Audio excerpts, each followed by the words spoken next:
This is Kirch Bridge. This bridge, which was built in 2018, is Russia's lifeline in Crimea. It is the only structure that can help Moscow supply its troops in Crimea, which Vladimir Putin captured in 2014.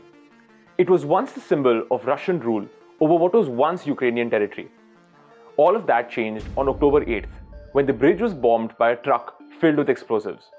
Part of the bridge collapsed and others were caught in a massive fire. Moscow calls it terrorism, Ukraine calls it the beginning of the end. An explosion on a Russian-built bridge in Crimea may just have changed the war in Ukraine.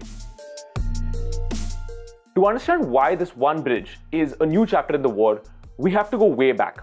The idea of connecting Russia to the absolutely vital province of Crimea is not a new idea.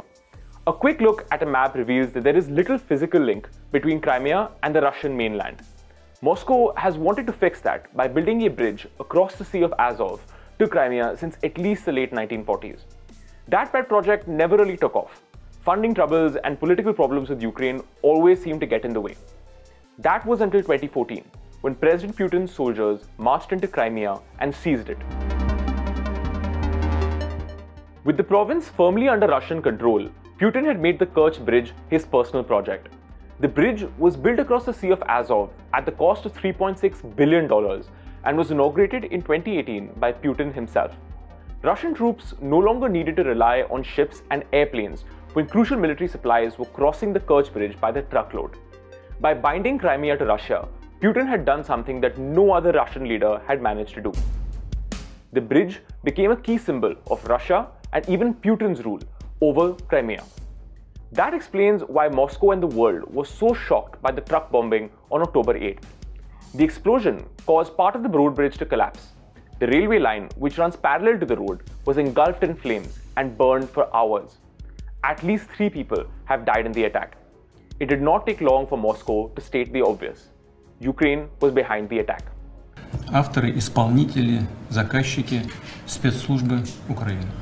Ukrainian officials haven't claimed responsibility for the attack, but they have celebrated it.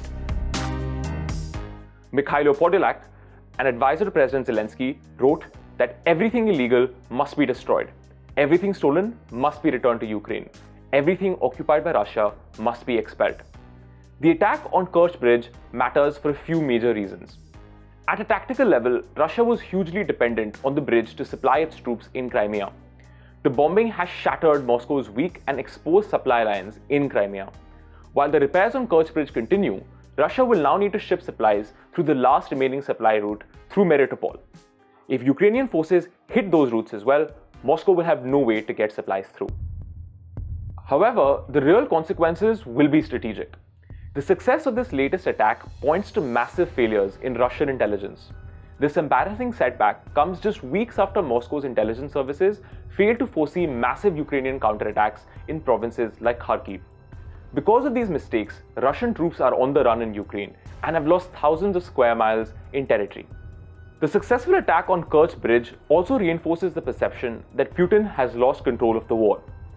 Given how closely the project was associated with the Russian president, it is a major blow to his personal prestige. It is therefore a major psychological victory for Ukraine, which has demonstrated that it can strike Russia wherever and whenever it chooses. So, what will happen now? Well, Russia was furious at the Ukrainians.